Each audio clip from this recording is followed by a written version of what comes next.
우리는 기후위기를 방치할 수 없는 것이다. 지금은 기후위기 비상 시기다.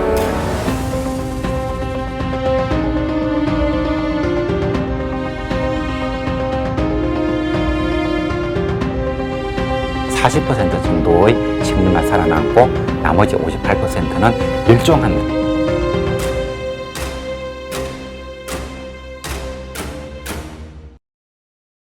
예, 이번 기후위기 강연 주제는 그 생물종 다양성 문제에 대해서 말씀을 드리고자 합니다. 우리가 기후위기 문제 얘기할 때 무엇이 문제인가 이런 얘기를 하면은 우리가 산업혁명 이후로 우리가 화석연료를 너무 많이 사용을 했고 이런 식으로 가다 보면은 지구 온도는 중생대 지구 온도가 매우 높았던 그런 시기로 다시 돌아갈 수가 있고 그렇게 되면 지금 지구에 살고 있는 인간을 포함한 생명체들이 더 이상 생존할 수 없다는 그 멸종의 문제 이것이 기후위기의 궁극의 문제라고 말할 수가 있겠습니다. 그래서 지구가 만들어지고 나서 지금까지 총 5번의 대멸종이 있었고 지금은 과거 5번 발생했던 대멸종 보다도 더 빠르게 지구의 생물 종들이 사라지고 있다고 합니다. 그래서 기후위기 문제를 얘기하려고 하면은 지구상에 존재하고 있는 생물 종들을 갖다가 보호하는 문제 이 문제와 따로 갈 수가 없습니다. 그래서 이 문제에 대해서 얘기를 해보려고 합니다. 다행히 지난 2022년 12월 하순부터 금년 2023년 1월 초까지 그 제15차 UN 생물 다양성 협약 당사국 총회가 캐나다에서 열렸습니다. 그래서 금년부터 해서 향후 10년 동안 국제사회가 지구의 생물종 보존을 위해서 어떤 일을 해야 되는가 하는 데 대해서 합의에 이르렀습니다. 그래서 이 문제를 한번 다뤄보도록 하겠습니다. 예, 목차로서는 이런 걸 한번 준비를 해보았습니다.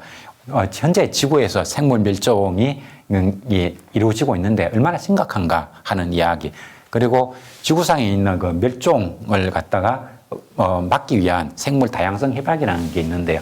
UN 생물 다양성 협약 이게 이제 기후변화 협약과 같이 1992년에 체결이 된 겁니다. 그래서 생물 다양성 협약에 대해서 간단히 살펴보겠고요. 그리고 2020년 12월부터 금년 2023년 1월 초에 걸쳐서 캐나다에서 열렸던 제15차 생물 다양성 협약 당사국 총회 소식을 간단히 요약을 했습니다. 생물 종들이 멸종하는 것은 그 기후위기 문제만이 아니라 우리의 그 개발행위, 인간의 탐욕으로 인한 개발행위가 생물 멸종을 훨씬 빠르게 앞당기고 있기도 합니다.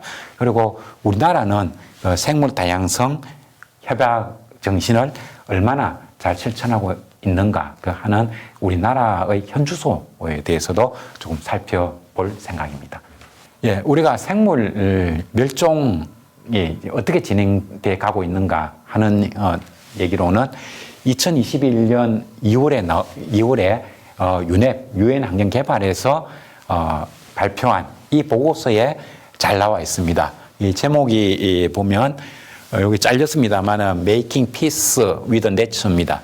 자연과 함께 평화를 만들어 가자 이렇게 되어 있는 거죠. 지금 이제 멸종으로 간다는 것은 거의 뭐 지구상의 생명체로 보면은 이 전쟁 상태라고 보는 겁니다. 그래서 우리가 인간이 자연과 화해해서 지구상에 있는 종들을 갖다가 보존하고 그래서 인간과 자연 생태계가 건강에 손을 잡고 건강하게 살아가자 하는 그런 그 의미가 되겠습니다.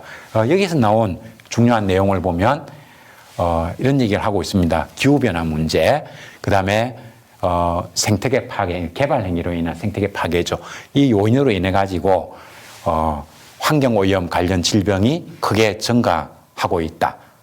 그리고 그래서 그 결과로 매년 인류가 약 연간 900만 명 정도씩이나 대량으로 조기 사망을 하고 있다. 기후변화 문제로 인해서 자연재해 문제가 발생하고 또 코로나19와 같은 이런 전염병, 역병 이런 것도 많이 발생을 하게 되죠. 그런가 하면은 수질오염 문제, 대기오염 문제 이런 것들로 인해서 사람들이 추가적으로 많은 추가적 사망이 발생합니다.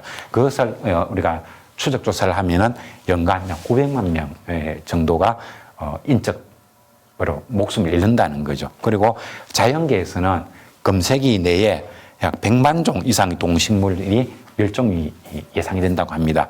그럼 지구상에는 얼마나 많은 종이 있는가 하면 사실은 모릅니다만 우리가 추정하기로는 약 1,700만 종 정도의 그 생물 종이 있을 것으로 생각을 하고 있습니다. 그런데 그 중에서 금세기 말이면은 한 6, 70년 남았죠. 그 중에 약 100만 종 이상이 멸종을 한다고 하니까 그러고 나면은 그 다음 2100년 이후가 되면 훨씬 더 빠른 속도로 종들이 지구상에서 사라질 수가 있겠죠. 이런 것들이 바로 대멸종에 해당이 되는 겁니다. 그리고 이게 보면은 1970년대 이후로 전 세계 땅의 40%가 황폐화되고 있다. 그전에는 숲이 있고 물이 있고 하던 그 갯벌이라든가 이런 것들이 생명체가 살 수 없는 땅으로 변한 것이 전 지구상의 땅의 약 40%에 이른다 이런 얘기입니다. 그래서 이러한 그 원인으로 해서 기후변화 문제 그리고 난개발 문제, 환경오염 문제 이런 것으로 인해 가지고 지구상에서는 생명체들이 매우 빠른 속도로 멸종되고 가고 있다. 종이 지구에서 사라지고 있다. 그래서 지금을 6번째 대멸종 시기라고 부르고 있습니다. 우리 국제사회에서는 그 대멸종을 갖다 막는 인간 활동을 호소하게 된 거죠. 그래서 1992년 6월에 리우 환경 정상회의에서 채택이 되었습니다. 1992년 6월 리우 환경 정상회의에서 채택된 가장 중요한 국제협약은 기후변화 협약이죠. 기후변화 협약이 맺어질 때 동시에 채택된 것이 유엔 생물 다양성 협약이 되겠습니다. 그리고 이것은 93년 1년 지나고 난 다음에 연말에 국제법으로서 발효가 되었습니다. 유엔 기후변화 협약은 유엔 생물 다양성 협약보다 1년이 늦은 1994년부터 발효가 되었고 유엔 생물 다양성 협약은 1993년 12월부터 국제법으로서의 기능을 하게 되었습니다. 우리나라의 경우에는 94년 10월에 비준서를 갖다가 유엔 생물 다양성 협약 사무국에 기탁을 했고 95년 1월에 비로소 유엔 생물 다양성 협약에 회원으로서 가입을 했습니다. 그래서 우리나라가 가입한 순서는 154번째입니다. 유엔 기후변화 협약에 가입된 국가라든가 이게 유엔 생물 다양성 협약에 가입된 국가들이 한 190개국 가까이 된다고 볼 때 우리나라는 상당히 늦게 가입을 했다는 걸 알 수가 있죠. 그리고 왜 이렇게 늦었을까 생각해 보면 생물 다양성 협약에 가입을 하게 되면 그만큼 우리가 많은 규제를 받게 되고 우리 책임이 높아집니다.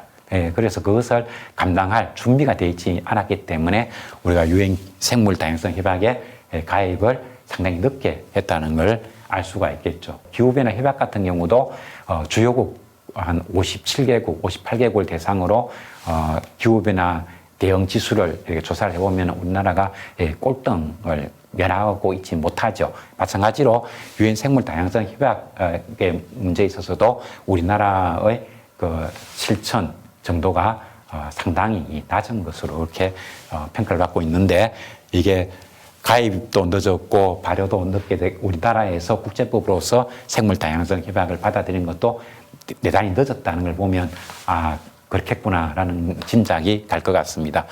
그리고 전 지구상에 그러면 생물 종이 어떻게 존재하는가 하는 걸 데이터로 좀 살펴보면요, 한대 지역에 1% 내외가 있다고 합니다. 그리고 우리가 살고 있는 온대 지역에 적게 보면 한 13%, 많게 보면 24%, 한 20% 가까이 지구상에 존재하고 있는 생물 종의 약 20% 정도가 온대 기후에 있다는 이야기입니다. 그래서 우리가 크게 봐도, 아주 높게 봐도 한대, 온대, 이게 살고 있는 생명체들의 종류는 한 25%, 한 4분의 1이 채 안 된다는 걸 알 수가 있죠.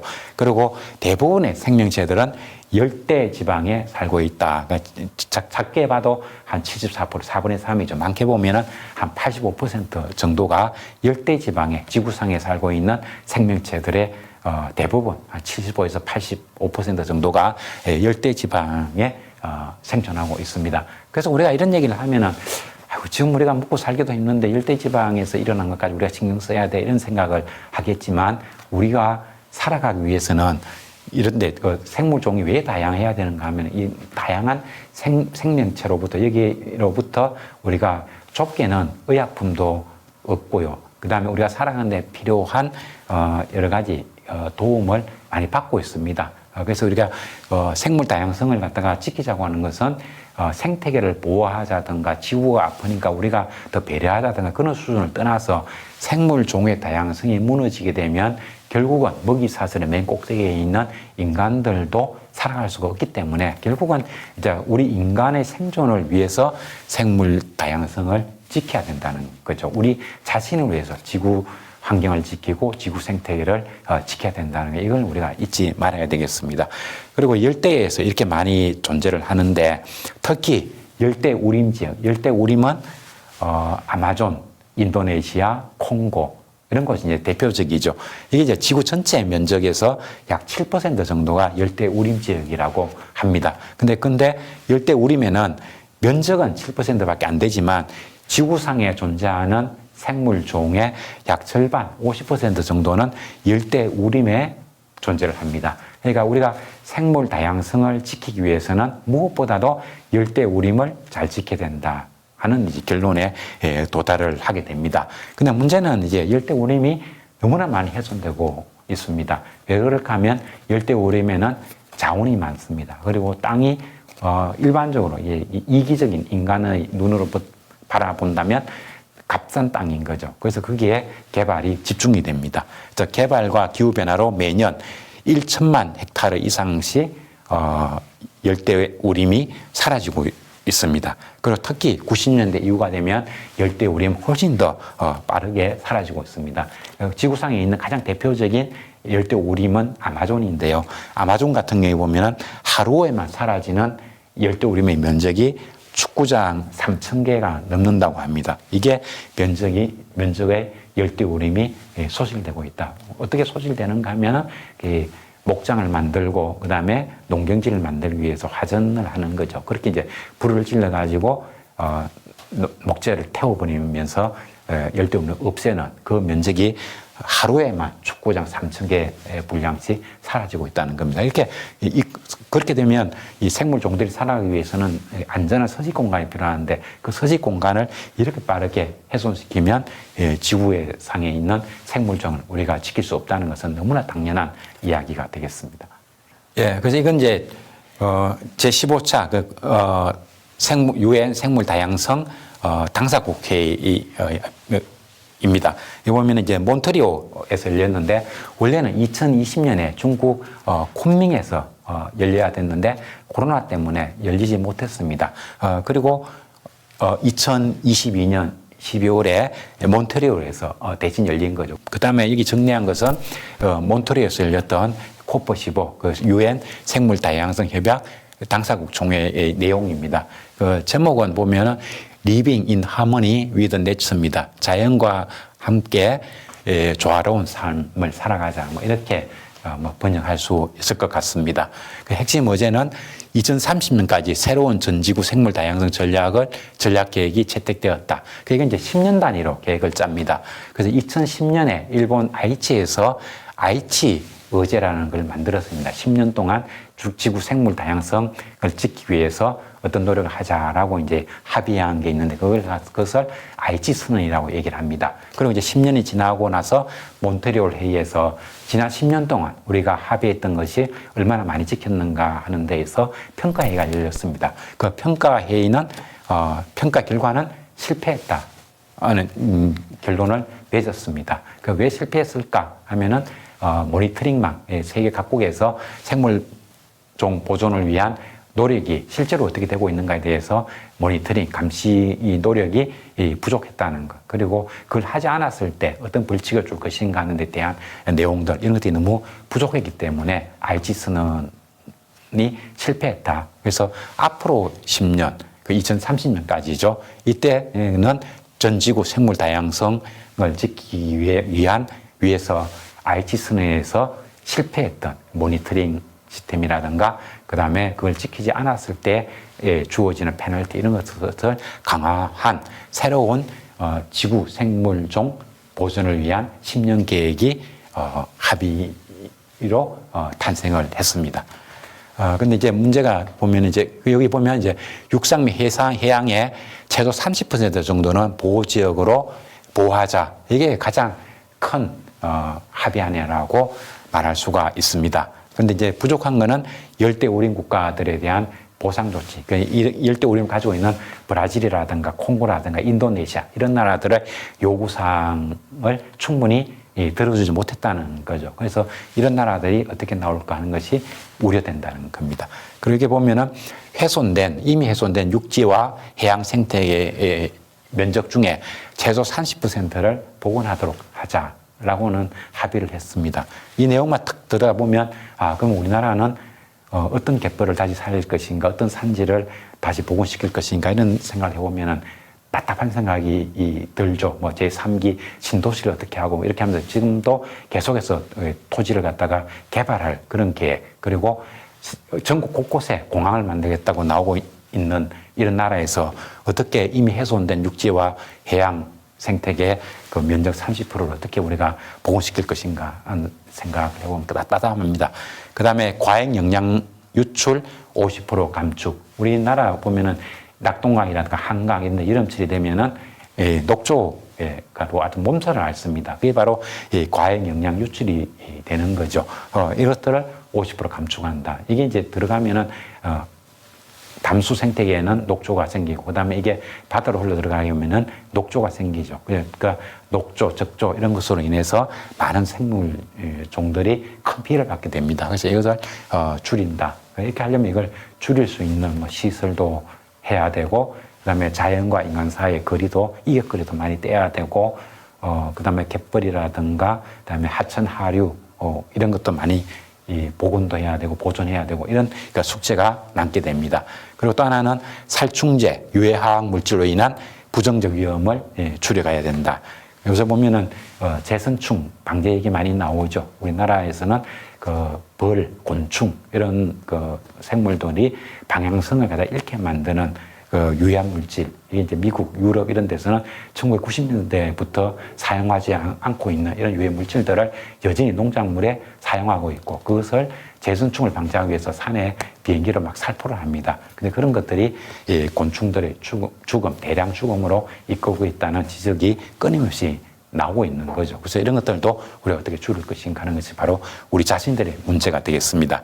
그 침입 외래종의 유입, 이것도 뭐 우리나라에도 굉장히 많이 있죠. 황소개구리 문제부터 해서 여러 가지 있었고요. 그 정착률, 이것을 절반으로 줄이는 등의 실천 목표 채택, 외래종이 들어왔을 때 이 외래종들이 들어오면 토착 생명체들 많이 죽입니다. 강가에 들어가 보면 요새도 외국에서 들어온 줄기, 등굴 식물들이 굉장히 번성하는 걸 볼 수가 있고, 그것 때문에 하천에 자라고 있는 우리 고유의 식물들이 제대로 자라지 못하는 이런 큰 문제도 우리가 안고 있습니다.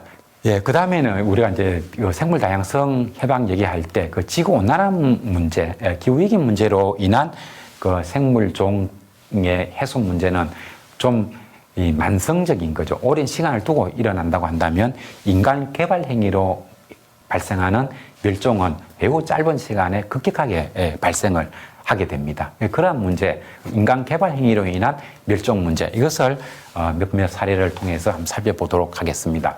우리가 지구상에 존재하는 생물종의 약 80, 많게는 85% 정도가 열대지방에 존재하게 되고, 그 다음에 약 50% 정도는 열대우림에 존재한다고 얘기를 했습니다. 그리고 열대우림 중에서 대표적인 게 아마존입니다. 그래서 아마존에서 멸종이 어떻게 발생하고 있는가라고 얘기했을 때, 기후변화 문제로 인한 영향도 분명히 있긴 있겠죠. 근데 여기 보면은 이 댐을 크게 만들었습니다. 이 댐이 이제 2016년부터 가동이 되고 있습니다. 이 댐 가동으로 인해서 어떤 문제가 발생했는가 하는 얘기를 좀 화제로 가져왔습니다. 여기 보면은 이게 벨루몬치 댐인데요. 벨루몬치 댐의 전력 생산 능력이 이 정도 됩니다. 11,233메가와트인데요. 이거를 우리나라 원전 전기 생산 용량 1시간에 1기가와트 정도 만들거든요. 그거와 비교해 보면은 원전 11기에 해당되는 정도로 많은 엄청난 양의 그 수력 발전을 할 수 있는 댐이 만들어졌습니다. 이게 이제 전 세계에서 세 번째로 큰 댐입니다. 전 세계에서 가장 큰 댐은 중국 산샤댐입니다. 이거는 원전 한 22개, 우리나라 원전 전체에서 만들어내는 전기 생산만큼을 중국 산샤댐에서 만들어내죠. 이게 그래서 이게 여름 장마철에 산샤댐에서 물을 방류하게 되면은 우리나라 서해안이 저염 피해를 받을 수 있을 정도로 어마어마한 댐입니다. 그 다음에는 이제 브라질하고 파라과이 국경 지역에 이타이프 댐이라고 하는 또 댐이 있는데요. 이것도 원전 한 14개 정도에 해당이 됩니다. 이런 정도로 어마어마한 그 댐을 만들면 댐 하류에는 유량이 대폭 줄게 되고, 특히 갈수기 겨울철이 되면은 이 물의 양이 뭐 5분의 1, 10분의 1 이하로 과거에 비해서 그렇게 줄어든다고 합니다. 그러면 이제 이 수생 생태계는 살아갈 수가 없겠죠. 그래서 여기 보면은 벨로몬치 댐 가동으로 인해 가지고 이게 2016년부터 가동이 됐습니다. 그래서 이 강에 서식하는 희귀 어류 가운데 80%가 사라질 가능성이 있다라고 얘기를 하고 있습니다. 그러니까 우리가 아마존의 생태계 파괴를 얘기할 때 기후변화 문제만 가지고는 말할 수가 없는 것이고, 인간의 개발 행위, 이 문제에 우리가 그 주안점을 주고 무게를 두고 들여다볼 필요성이 있습니다. 그 다음에 이제 또 다른 그 열대우림의 해소 문제입니다. 우리나라 기업이라든가 이런 곳에서 인도네시아에 가서 산림개발 사업을 많이 하고 있습니다. 그 대표적인 게 포스코 대우의 팜유 사업이죠. 그 팜유 사업을 통해 가지고 이 열대우림을 훼손하고 여기에 이제 야자수죠. 팜유를 만들 수 있는 열매 맺는 야자수 농장을 만들어 놓은 광경입니다. 그 1990년 이래로 인도네시아에서만 31만 평방킬로미터에 달하는 열대우림이 별목대에서 사라지는 등 환경 훼손이 심각하다고 되어 있죠. 그리고 포스코 대우의 팜유 사업장 보면 서울시 면적의 한 60% 해당되는 34,195 헥타르, 그리고 2012년부터 진행되어 온 이 사업으로 또 26,500헥타르의 산림이 파괴됐고, 추가적으로 7,600헥타르에 달하는 숲이 더 정리될 계획이라고 합니다.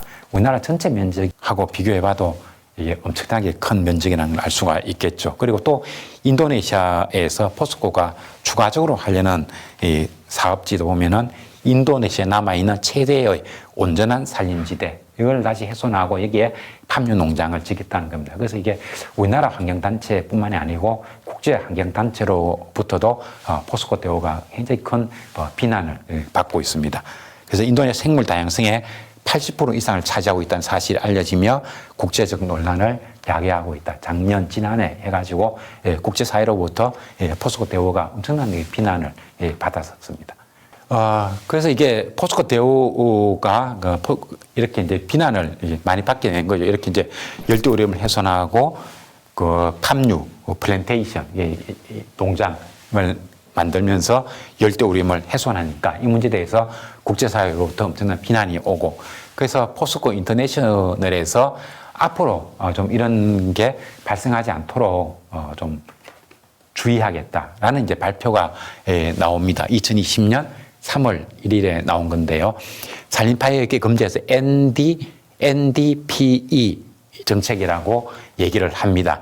포레스테이션 하는 게 뭐예요? 산림 파괴죠. 산림 파괴하지 않겠다 하는 거고, 그 다음에 피트랜드. 피트랜드 하는 것은 열대 지역에 있는 습지입니다. 그 습지 안에는 특히 이탄천 같은 거 이렇게 오랜 시간을 두고 열대 우림에서 자라난 나무들이 땅속 깊은 데 가시 저장되어 있는 그런 곳입니다. 열대 지역에 있는 습지라는 거죠. 이 습지를 훼손하고 그 위에 플랜트 농장을 지었는데, 그렇게 되면은 피트랜드에 있는 물이 빠지면 그동안 땅속에 들어가 있던 이탄천 같은 것들이 공기와 접촉하면서 이산화탄소, 메탄 이런 것을 어마어마하게 배출하게 됩니다. 그래서 이거를 훼손하지 않겠다. 열대 우림 지역에 있는 습지 훼손을 하지 않겠다. 이런 얘기고요. 그 다음에 요거는 우리가 저렇게 개발을 하다 보면은 이 열대 우림 지역에서는 원주민들이 살고 있죠. 이 원주민들은 이 열대 우림을 서식지라면 이상하죠. 삶의 공간으로 해서 적절하게 이 자원을 이용하면서 살아가고 있습니다. 근데 이렇게 대량으로 개발해버리면 이 지역에 살고 있는 원주민들은 삶의 근거지를 잃게 됩니다. 그러니까 원주민들의 삶을 파괴한다는 이런 문제가 있는 거죠. 그래서 그것을 하지 않겠다. 원주민들의 삶을 보존하는 범위 내에서 개발 행위를 하겠다. 뭐 이렇게 발표를 했습니다. 그래서 보면 이제 우리말로 고치면 이 산림 파괴, 그다음에 이탄 파괴, 주민 착취 이걸 없는 팜유 생산 정책을 추진하겠다라고 얘기를 하고 있습니다. 그래서 이런 과정을 통해 가지고 열대 우림을 보호하고 지역 토착 및 공동체 권리를 보장을 하고 그다음에 기업이 자행한 산림 벌채에 대한 보상 조치를 하겠다. 지역민들이 이런 플랜트 농업 때문에 이번 피해에 대해서도 적절한 보상 조치를 해가겠다라고 발표를 했습니다. 그렇지만 저걸 하지 않겠다는 건 아니죠. 그래서 이게 좀 그동안에 막 개발을 해왔다고 한다면 그런 것들을 많이 자제하겠다. 그 정도로 받아들이면 될 것 같습니다. 그래서 이게 지금 보면 이제 NPD 정책이라는 것도 우리가 볼 때는 많이 부족해 보입니다만 그럼에도 불구하고 팜유계가 지금까지 채택한 자발적인 환경 사회 정책 중에서 가장 높은 수준이라고 얘기를 합니다. 근데 열대 우림을 해소하는 것은 우리나라 포스코 인터내셔널 포스코 대우만 하는 것이 아니라 전 세계 유명 기업체들이 같이 다 덤벼들어서 파괴에 앞장서고 있는 거죠. 그런 나라들은 우리나라 포스코만큼도 이 보존 대책을 말하고 있지 않다는 거죠. 그래서 이렇게 인간의 탐욕이 들어가서 열대 우림을 매우 빠른 속도로 훼손하고 있는 것을 우리가 확인해 볼 수가 있습니다. 그다음에 우리나라의 상황인데요. 이건 이제 새만금입니다. 새만금 개발되기 전 이런 상황이었거든요.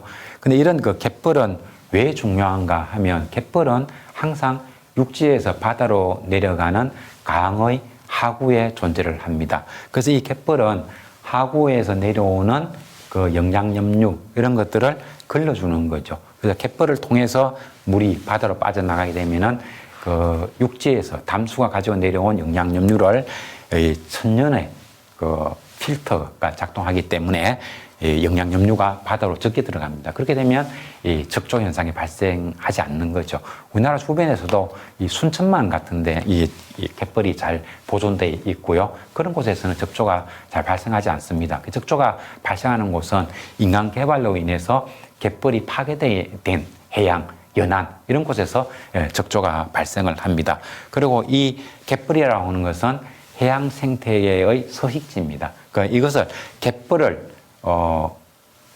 이게 생활 공간을 해가지고 번식도 하고 그다음에 여기서 어린 생명체들이 자라서 다시 먼 바다로 나가기도 하고 그렇게 되는 거죠. 그리고 이 갯벌 안에는 어마어마한 양의 탄소가 저장되어 있습니다. 이 갯벌에는 동일 면적으로 따지면 열대 우림의 한 50배 이상의 탄소가 이 안에 갯벌 안에 저장이 되어 있습니다. 그래서 이 갯벌이라는 것은 생명체의 보고다 이렇게 볼 수가 있습니다. 근데 우리나라 주변에 이제 남겨진 갯벌이 잘 발견할 수 없을 정도로 우리가 그동안 어마어마한 양의 갯벌을 훼손시켰습니다. 그래서 이렇게 이제 갯벌을 훼손해서 새만금을 만들고 또 이 새만금을 개발했습니다만 실제로 그동안 우리가 보면 사용도 제대로 안 하고 있죠. 그래서 이게 사용을 재촉하기 위해 가지고 또 새만금 공항을 만들겠다고 나오고 있습니다. 새만금 공항을 만들어 가지고 이 지역의 새만금을 메꾼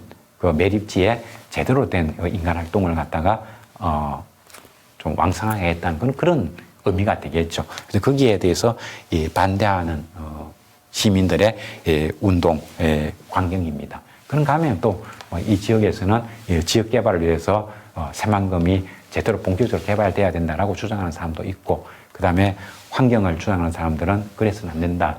그리고 이 새만금은 다시 자연으로 돌려줘야 된다라고 얘기를 하고 있기도 합니다.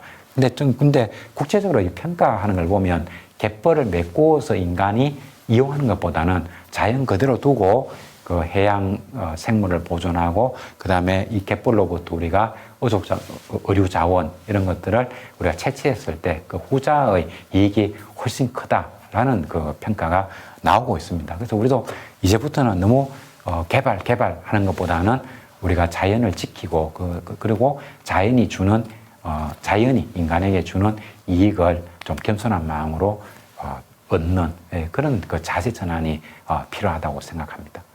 예, 그리고 우리나라에서 만들어지는 보면은 이런 그 산지 위에도 이런 주거 공간도 만들고 그 주거 공간을 만들기 위해 가지고 말도 안 되는 개발 행위를 하는 이런 것들이 전국 곳곳에 널려져 있습니다. 그리고 또 이 경우도 마찬가지인 거죠. 그 양쪽에 보면은 이 대표적으로 나오는 게 평창 올림픽을 열기 위해 가지고 가리봉산을 엄청나게 훼손을 했죠. 그러고 나서 평창 올림픽이 끝나고 나면은 생태계 복원을 시키기로 했었죠. 근데 지나고 보면은 훼손을 시키지 않았고, 그리고 강원도에서는 이걸 그냥 계속해서 그냥 스키장이라든가 겨울철에 레저로 그냥 이용하려는 이런 그 생각을 지금 드러내고 있습니다. 이렇게 이제 개발을 하게 되면은 생태계가 보존이 되려고 하면은 생태계가 연결성이 있어야 되는데, 이렇게 되면은 생태계가 단절이 됩니다. 그러면은 생물종들이 이 전체적인 면적이 있어야 살아갈 수 있는 고등 생명체들은 더 이상 여기서 살아갈 수 없는 생명체들이 살아가는데 서식 공간의 단절을 통해 가지고 생명체가 살아가는 최소 공간을 갖다가 훼손시킴으로써 여기에서 먹이사슬이 훼손되고, 또 먹이사슬이 훼손되면 줄줄이 다른 생명체들이 크나큰 피해를 받는 그렇게 이어집니다. 이런 현상들을 우리 주변에서도 많이 볼 수가 있습니다. 우리나라가 전 세계에서 보면은 단위 면적당 이 댐을 만든 게 세계에서 가장 많습니다. 그런 걸 통해서 요즘 보면은 이제 영주댐도 막 만들어라고 주민들이 와서 뭐 데모도 하고 이렇게 하고 있는데요. 그 과정을 통해서 녹조가 만들어지고, 그렇게 하면은 거기에 매년 가을 되고 이렇게 하면은 물고기도 많이 죽고, 그 다음에 오염된 물고기를 먹은 새들도 대량 폐사를 하기도 합니다. 이거는 이제 안농댐 상류의 문제인데, 안농댐 상류에서는 과거에서부터 아연을 포함한 광산이 많이 있었고요. 그 광산에서 흘러온 그 오염물질들이 계속 오랜 세월을 두고, 그리고 이제 이 안동댐으로 흘러 들어왔고, 안동댐을 막음으로 인해 가지고 여기에 안동댐의 하류에 저층에 중금속이 쌓입니다. 그리고 그런 중금속에 물고기들이 오염되기도 하고, 그리고 철새들이 오염되기도 하고, 이런 현상들을 볼 수가 있습니다. 지난해 여름입니다. 낙동강에서 녹조가 너무 심해가지고 그대로 버려둘 수가 없어서 수문을 열어가지고 녹조를 갖다 흘려보냈습니다. 그 흘러온 물이 이 다대포, 낙동강 하류에 흘러가면 이제 바다가 다대포 해수욕장이죠. 그 다대포 해수욕장으로 녹조가 들어가서 이렇게 짙은 녹색을 띠는 걸 볼 수가 있습니다. 그래서 이것 때문에 며칠 동안 해수욕장을 갖다 폐쇄하는, 해수욕을 하면 안 되죠. 이게 유해 물질이 흘러갔으니까. 그래서 이게 내륙의 녹조 현상 때문에 하류에 있는 해수욕장이 폐쇄될 정도로 오염된 물이 흘러내려왔습니다. 그러니 이 하천의 낙동강의 중류, 하류, 상류 이런 곳에 물고기라든가 다른 생명체들이 살아가기는 너무너무 어렵다고 볼 수가 있겠습니다. 그래서 우리나라에서도 이런 개발 행위로 해서 곳곳에 만들어 놓은 댐, 그리고 건설, 이런 그 개발 행위로 인해 가지고 생명체들이 무수히 죽어나가고 있습니다. 오늘날 지구의 6번째 대멸종 진행이 발생하고 있는 것은 기후위기 문제에 그 원인이 기후위기의 문제만이 아니라는 겁니다. 근데 학교를 가본다든가 혹은 요새 시민단체들의 환경보호운동이라는 데 하는데 어떤 내용을 하고 있는가 들여다보면 대부분이 탄소 중립, 탄소를 어떻게 줄일 것인가, 기후위기 대응 쪽으로 굉장히 이제 휩쓸려 있습니다. 근데 현실적으로 지구에 살고 있는 생명체들이 어떤 현상에 의해서 큰 피해를 보고 있는가 하는 걸 보면 기후위기 문제로 인한 피해도 분명히 있습니다만 급속하게 일어나고 있는 생물체들의 피해는 기후위기 문제보다는 야만적인 개발 행위로 인해 가지고 더 빨라지고 있다는 것을 곳곳에서 볼 수가 있습니다. 그래서 우리가 환경 보호를 하기 위한 시민운동은 기후위기 문제도 분명히 큰 관심을 가지고 집중을 해야 되는데, 과거에서부터 오늘까지 해온 환경보호운동, 개발 행위를 반대하는 운동, 이런 것들도 소홀히 하지 말고 정부에 대해 가지고 필요 없는 개발 행위, 이런 것들은 하지 않도록 좀 목소리를 높일 필요가 있다 하는 말씀을 좀 드리고 싶습니다. 예, 그 다음에 우리나라의 생물 보존, 다양성 보존 이 성적표입니다. 여기 보면은 2010년 총회 아이치에서 열렸던 그 생물 다양성 당사국 회의에서 선정한 20개 항목이 있었는데, 이걸 이제 2021부터 20년까지 전략계획이라고 합니다. 여기에서 보면은 전 세계가 다 실패했다라고 나옵니다. 근데 우리나라 같은 경우는 아이치에서 선정했던 지구 생물종 다양성 보존을 위한 20개 항목 목표가 있었는데, 20개 항목 모두에서 낙제다 하는 평가를 받았습니다. 그리고 이 보면은 그래서 어떤 문제가 있는가 하면, 우리나라에서 보면은 도시 지역이 끊임없이 확대되고 있습니다. 그 문재인 정부 말기에 보면 제3기 신도시 만들고 뭐 이런 얘기도 나왔죠. 그리고 지방으로 가보면 예전에 그 노무현 대통령 이후부터 해가지고 혁신도시 만들고 이런 데 가보면 과거에 전부 다 자연 녹지 되죠. 농경지라든가 그린벨트라든가 이런 것을 풀고 거기에다가 만들었습니다. 이 바로 도시지역 확대인 거죠. 이걸 통해 가지고 생물 서식지 감소가 이어지고 있고, 그리고 산림이 그 가리봉산에 그 슬로프 만든다고 잘라놓은 거, 그리고 산지 개발한다고 도로 내고 하는 모습을 많이 봤습니다. 여러분들도 산에 같은 데 가보면 이 인간 개발 행위 때문에 이 산이 온전하게 존재하지 못하고 한 파편화되어 있는 모습을 많이 볼 수가 있을 겁니다. 이런 현상들이 많이 이루어지고 있다. 그 결과로 생물 서식지가 빠르게 줄어들고 있습니다.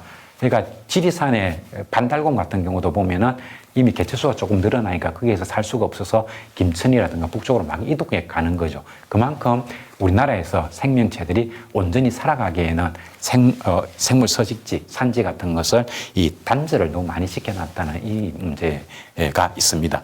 그리고 이 녹지를 훼손하고 갯벌, 뭐 영종도를 포함해서 새만금 포함해서 굉장히 많은 갯벌이 사라졌습니다. 그러니까 하면 육지에도 섭지가 많이 훼손이 되었죠. 그리고 연안 지역 토지 전용, 지금 보면은 부산에 있는 센텀시티라든가 이런 곳들도 바로 이런 거죠. 그 연안을 메꿔 가지고 거기에다가 새로운 신도시를 만들고 이렇게 하고 있습니다. 그 다음에 그 생산, 소비, 절차 등 사회 전반을 연계하는 주류가 없다 이렇게 해놨는데, 이건 뭔가 하면은 생물종 보존을 하기 위해서는 이게 환경부에서 책임지고 한다든가 이래가지고 될 문제가 아니고, 정부 부처, 중앙정부 부처, 그리고 지자체가 서로 연계되어서 생물 보존을 하기 위한 정책이 일관성이 이루어져야 되고, 그리고 생산활동, 소비활동 이런 곳에서도 생물종 보존을 하기 위한 전략이 곳곳에 녹아 들어가 줘야 된다는 겁니다. 근데 보통 이건 우리나라만의 문제가 아니고 전 세계적으로 생물종 보존에 있어가지고 그 어떤 생물종 보존을 하기 위한 행동이 특정 부서만의 문제로가 되어 있고, 전체적으로 연계된 여러 부서, 그리고 지방과 중앙, 그 다음에 기업과 소비자, 이런 사람들이 연계되어서 좀 뭔가 생물종 보존을 하기 위한 행동, 이런 것들이 체계가 되어 있지 않더라 하는 게 연계하는 주류화가 없음이라는 게 되겠습니다. 근데 특히 우리나라 같은 경우에 이게 굉장히 심각하다. 우리나라는 환경 보존하면은 환경부만의 이게 문제인 것처럼 되고 있고요. 그리고 개발을 중시하는 정권이 들어서면 환경부 자체가 개발의 앞잡이로 갑자기 변신을 해버리죠. 그렇게 되면은 이 모든 부처가 경제, 개발만 하는 것이고, 이것을 우리가 살아가기 위해서 필요한 최소한의 환경 보존의 목소리를 낼 수 있는 부서는 다 사라집니다. 그리고 지방 정부나 중앙에서 관리하던 것을 지방에 이전만 시켜놓으면 이전시킨다 이꼴 개발을 막 개발을 허락하는 것이다. 이렇게 우리가 받아들일 정도로 지방 정부에서는 경제만 우선하고 보존에 대해서는 의식이 굉장히 약하죠. 뭐 우리나라 전부가 다 그렇지는 않겠습니다만 상당 부분에서 그렇습니다. 그래서 지금도 뭐 환경단체라든가 환경에 관심 있는 사람은 중앙정부에서 관리하던 것을 지방으로 이관시킨다 하는 얘기가 나오면 막 반대를 합니다. 그 이유가 지방에 내려보내는 순간 이미 보존은 안 되고 다 훼손한다는 거죠. 이게 이제 그냥 심각하다. 이게 이제 주류화가 없음인데 우리나라가 세계적으로 보더라도 이게 너무 심각하다. 그리고 생물종 다양성을 하기 위한 정책이라든가 실전 행동 이런 것들이 너무 후져 있다. 그렇게 이제 말씀드릴 수 있을 것 같습니다. 기후위기 문제의 핵심적인 사항은 지구의 멸종을 막는 문제입니다. 근데 지구 생명체의 멸종을 막는 것은 기후위기 문제, 지구온난화 문제를 막는다는 것만으로는 부족한 것이고 우리가 막개발 이걸 없애야 되는 거죠. 그래서 유럽에서 얘기하듯이 자연과 함께 평화를 만들어 가겠다는, 자연과 함께 살아가겠다고 하는 공생공존의 마음, 이것을 갖는 것도 우리가 탄소 중립 못지않게 우리 마음에 꼭 간직해야 될 가치라는 말씀을 드리고 싶습니다. 이상으로 강연을 마치도록 하겠습니다. 고맙습니다.